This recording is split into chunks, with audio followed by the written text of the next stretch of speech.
All right, Acts 10.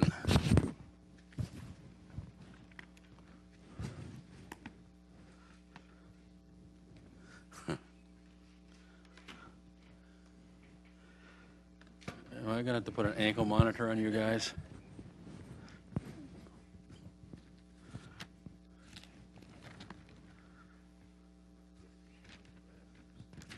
Or longer arms. That's what I need.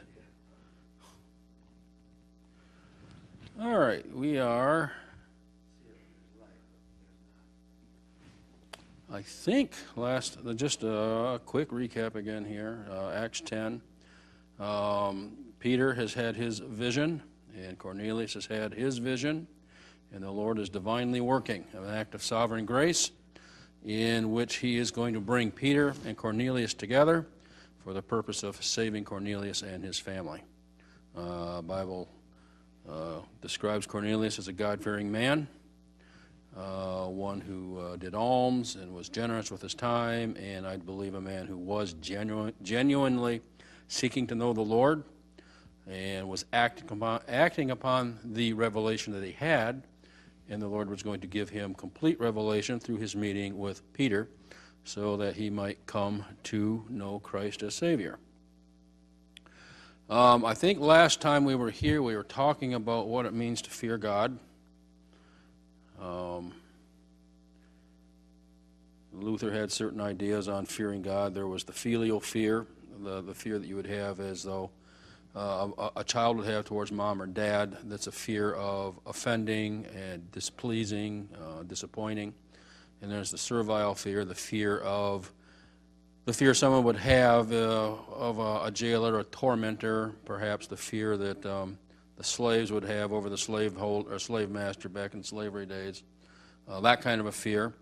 Actually, with regard to God, that is a healthy kind of a fear to have with God, I do believe.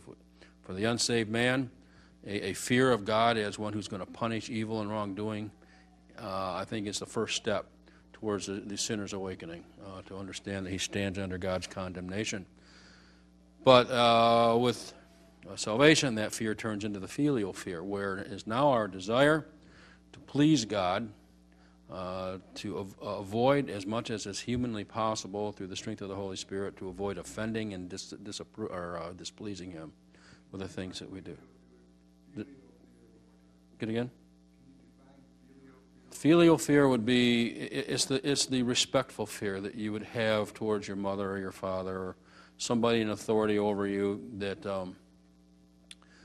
you don't fear so much what they're going to do to you, but you do fear disappointing them. It's a fear that is motivated by a love for somebody, like you'd have for your dad. I mean, I always wanted my dad's approval on the things I did. When he disapproved of the things I did, well, that was enough motivation in most cases, not every, to avoid doing the things that were going to displease. And I think with us as believers, that's the sort of fear we should have towards God. He is our Father, and we want to please Him in all that we do. And we want to avoid displeasing Him with the sins we commit, and I think our primary thrust should be trying to maintain the closest possible fellowship with our Father that we can have. So, does that clear that up? Okay.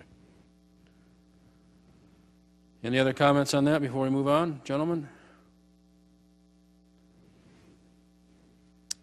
Now, in this fear of God, also, there is an awareness. We should always have a constant awareness of God's presence. As much as we like to pretend God's not watching what we do, when we sin, God is seeing it. He is aware of what we do, and there should be also a fear of the fact that God knows even when we, on an outward basis we appear to be doing the right things, He also knows our thoughts and our motivations, whether they're pure or they're evil. It's not possible for us to get into each other's heads and know the kind of thoughts we have, but the Lord knows what we think. The Lord knows when our minds drift during Sunday morning sermons, things like that. So there is a fear of the fact that the Lord knows us and He knows our thoughts. I think we touched on quickly that sermon preached by Jonathan Edwards. I didn't get it wrong this time. who the sinner in the hands of an angry God. It was what sparked the Great Awakening of the mid-18th century, and I believe laid the foundation for the revolution and for the foundation of our country. It was out of the Great Awakening that the abolitionist movement began. These men, as they experienced God's revival, I think for the first time they began to understand that slavery was an ultimate evil, and they dedicated themselves to overthrowing it. It would take several generations to do it, but I believe that it was an outgrowth of the Great Awakening. So now we have this event where Peter has been up on the roof. He has had his vision, and the Lord has told him 3 times, what the Lord has cleansed, call thou not common. And Peter, in respectful submission, he wonders about what the meaning of the vision was, and almost as soon as his vision is over, he hears that there are men at the door waiting for him, men that the Lord had told him were going to be there, and the true meaning of the vision now becomes clear to him when these 3 Gentiles show up at the door. And they are asking that he accompany them back to Caesarea.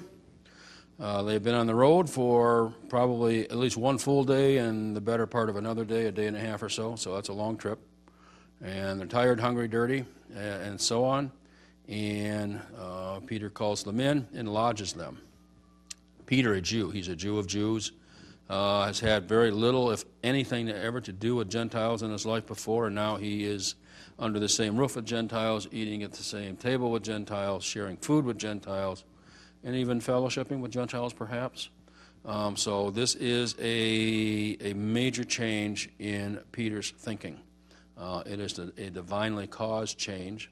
I think this is as important to Peter almost as when Jesus met Paul on the road to Damascus. If you're going to change and change the way you view things and change your thinking on things, it's always best if the Lord is the one that does the changing for you. So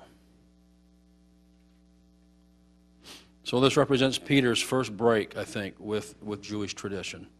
And it really is a Jewish tradition that they not have any contact with Gentiles. There's really nothing in the Old Testament that forbids Jews from having contact with Gentiles. They were not to adopt their ways. They were not to worship their gods. And in many cases, they were not to marry their women and intermarry, but they were not prohibited from having interaction with Gentiles. And in the Old Testament law, Gentiles were to be regarded and treated the same as the Israelites. They were not to have one set of laws for one and one set of laws for the other. They are all under the same set of laws, even though the Pharisees and their traditions had perverted that view, and they did practice one set of laws for Jews and one set of laws for Gentiles.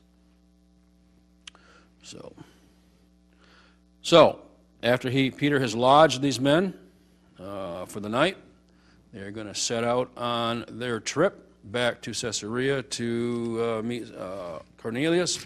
And we know that if we go to Acts 11:12, it tells us that Peter sets out with the 3 men who came, and the Spirit bade me go with them, nothing doubting. Moreover, these 6 brethren accompanied me, and we entered into the man's house.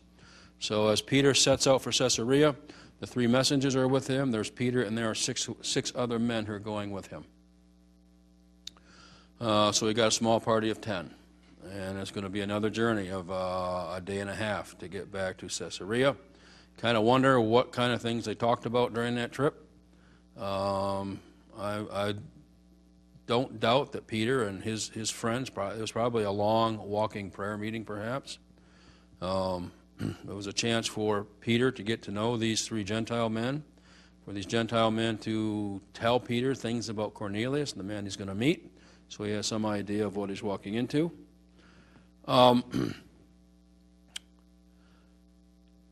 It's also going to be important. I think it's important that these 6 men they're going to serve as witnesses to the events that are about to unfold. This is going to be a major change in the thrust of the church.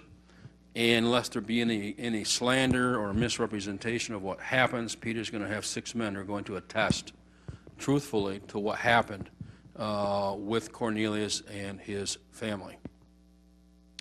So they go along as witnesses with Peter, and rightly so, because we see as we go on into chapter 11,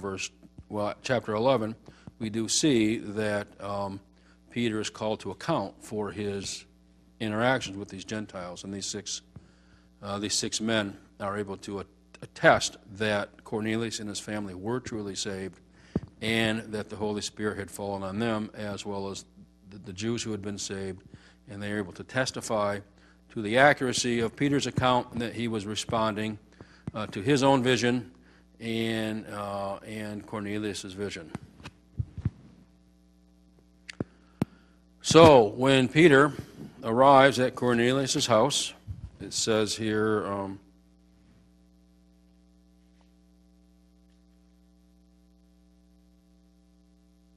24, Acts 10:24. And on the morrow, after they had entered into Caesarea, and Cornelius waited for them, and had called together his kinsmen and near friends. So Peter is walking into a ready-made revival service.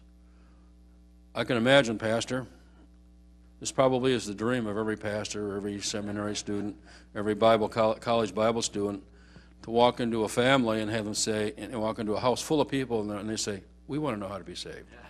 You know, walk in and have people saved by, I don't know how many of these people are, but I think Cornelius has a very large group. He has his own personal family. He probably has household servants that are with him. He probably has members of the Roman legion that he's in command of that are close associates and assistants and all that. We don't know how many people are there, but these people are going to be saved, and you're going to have yourself a ready-made Gentile church, ready to go, all eagerly waiting for Peter to tell them how to be saved. It's basically, this is again a divinely arranged event, and Peter is going to have the great privilege of seeing this group of Gentiles turn to Christ. Now, as they're walking, these six men, they're going to be there to witness these events, and I am sure, as they understand what's happening, these six men, what are they doing while this is going on? No doubt, I'm thinking they're probably offering prayer support for what's going on. I mean, whenever you're engaged in an evangelistic effort, you always have to have people praying for it. Prayer is the life's blood of evangelism. Now, I think that it's interesting that when Peter was commanded to meet these men, to go with them, God did not command him to take these six men with him, but nor did he forbid it. So I think this underscores a principle that there are many things that the Lord calls us to do where he allows godly people a certain amount of discretion in executing the commands he's given to us. For example, at the Great Commission, when he commanded his disciples to go into all the world and take the gospel to Jerusalem, Judea, Samaria, the uttermost parts of the earth, he did not tell them how to do it. He leaves it to their discretion on how to execute evangelism. So I think it's appropriate for churches to use what we believe in our best efforts, our best understanding, to be biblical and godly methods of evangelism. But, like for example, the Bible does not tell us to have an Awana program, but we have one because we think it helps to reach kids. And through the Awana program, it gives us an inroad into the families. But at some point, we can't be so connected to our programs that we cannot be willing to let them go if they're no longer being effective. And I think it is probably prudent for a church from time to time to sit down and assess its evangelistic efforts, keep the things that are working, discard the things that are not working, or change things that could be done a little bit better. We've got other things that the Lord has given us along this line that we are commanded to do, but it's left up to us, our discretion really, on how to carry these things out. Let's take communion, for example. There are certain things about communion that we are commanded to do. First of all, we are commanded to do it in remembrance of Christ. Also, the example is that it's going to entail the partaking of bread and wine as symbols of Christ's blood. But he says, as often as you do it in remembrance of me. So he does not say how often it should be done. We practice it once a month. When I was at Bob Jones, we went to a church where they had communion every Sunday evening. And it was a little bit on the weird side sometimes, because they would go and buy a loaf of bread from the local baker. The bread would come by, and everybody would take a little pinch out of the loaf, which always bothered me just a little bit, wondering where the fingers had been before they pinched their little piece of loaf. But that was the way they did communion. There was nothing good or bad about it. I mean, that's the way they chose to do it. And I think that, and I'd actually, apart from that, I'd rather enjoy their communion services because it took an hour. There was a period of quiet reflection in the pew. Then there was, people would stand up and give testimonies. People would move as the Lord moved them on certain passages of Scripture they were reading. There would be hymns, and then finally they'd have the Lord's Supper. This was a separate service before the Sunday evening service would start. This particular church was they were a Plymouth Brethren church, and I enjoyed going to the church. But there was nothing in the Bible that either commanded or forbade them to do it the way they did it, and so they had certain discretion. Also, there is no command really in the Bible, even though we can find biblical principles, I think, to support the way we do things. As far as church polity, there are really three basic kinds of church governings, church systems. The one would be the Episcopal, which is sort of a top-down kind of a rule. That's sort of like the Pope and those kind of people. That clearly has some advantages if you are self-oriented. It's top-down rule. The top dog, he makes all the rules, makes all the decrees. And obviously that has within it its own inherent problems. Even within the Roman Catholic doctrine, which I absolutely do not agree with, there are conservative Catholics who are really appalled at what the Pope presently is doing. Just by his own decree, his own fiat, he's changing everything within Roman Catholic doctrine, and he's causing a lot of problems. And that is the danger. You get a guy on the top, he sets the rules, everybody else has to follow. The great danger is that when the top guy goes askew, he takes everybody else with him. The next form is the Presbyterian. That's where the church is ruled by a group of elders, which again, we attended a free Presbyterian church for a while when we were at Bob Jones. And as I recall, the elders took turns, like on a monthly basis, bringing the messages. They all kind of ruled the church as a group, and then they are also then answerable to another higher group of elders who ruled that particular area of churches. It's a little bit better than the Episcopal variety, but still it also had its shortcomings, and we know, like the Methodists, I think, operate this way, the Presbyterians operate this way, the Lutherans operate this way. Still, if a group of elders decide to stray from biblical doctrine, they take the whole group with them. And again, that's the danger of these kinds of systems of governance. And then there is what we practice, the congregational rule, where the people really kind of run the show to a degree. They vote on the pastor, and they have some say. They are independent. They are not answerable to a higher authority.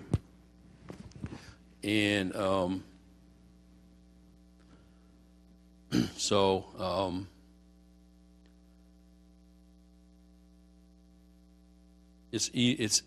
easier to avoid, I think, doctrinal error when you operate on the congregational model. Although it's not to say that it doesn't happen. I have seen in certain groups that are Baptist where the leaders do want to try to rule as popes. It's always kind of funny that you go to certain conferences and stuff like that.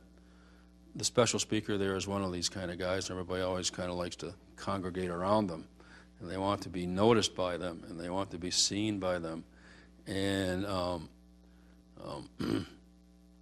You have when Hiles was enmeshed in his sins, he printed a little lapel pin that you put on your thing. It said 100% Hiles. That was his way of gathering supporters for himself, and he was more important than he used to say constantly, if I go down, fundamentalism goes down with me. I am the ultimate fundamentalist. Well, he was in gross sin during the whole time he was saying these kinds of things. And when he was caught at it, rather than confessing his sin and making it right, he doubled down on it and made these little lapel pins to show who was supporting him and who was against him. Very, very papist, in my opinion.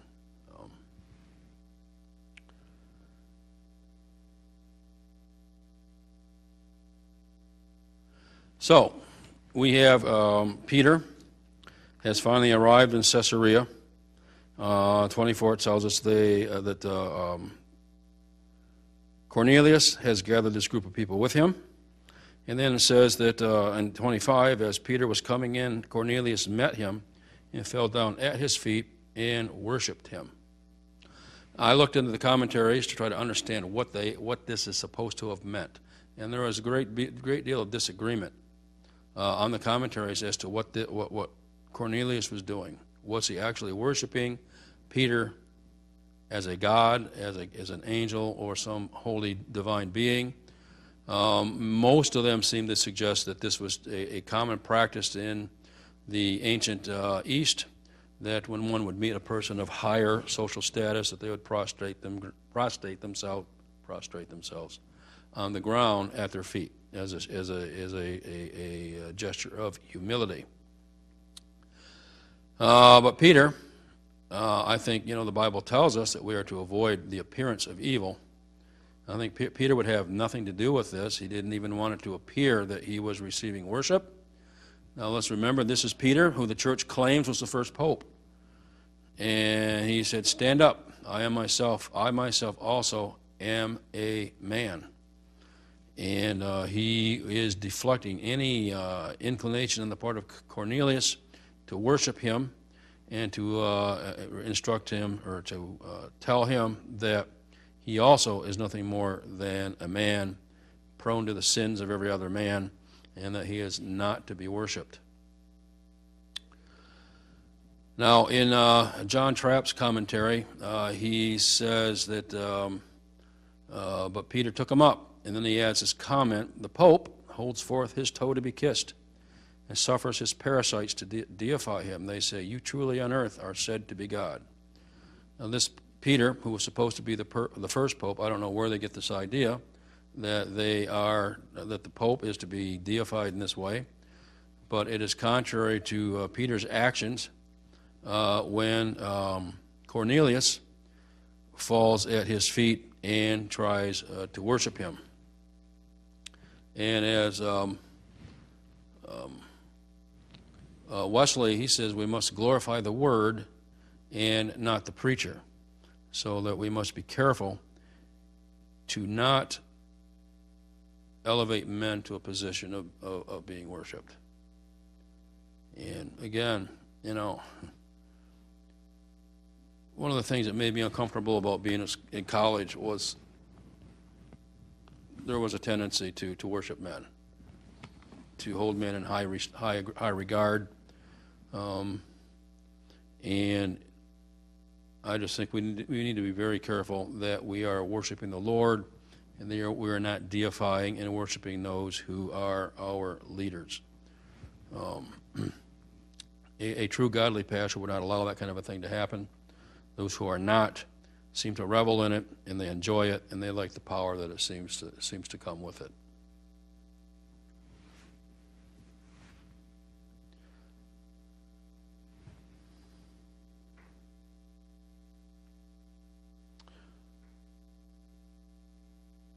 So it says, and as he talked with him, he went in and found many that were come together.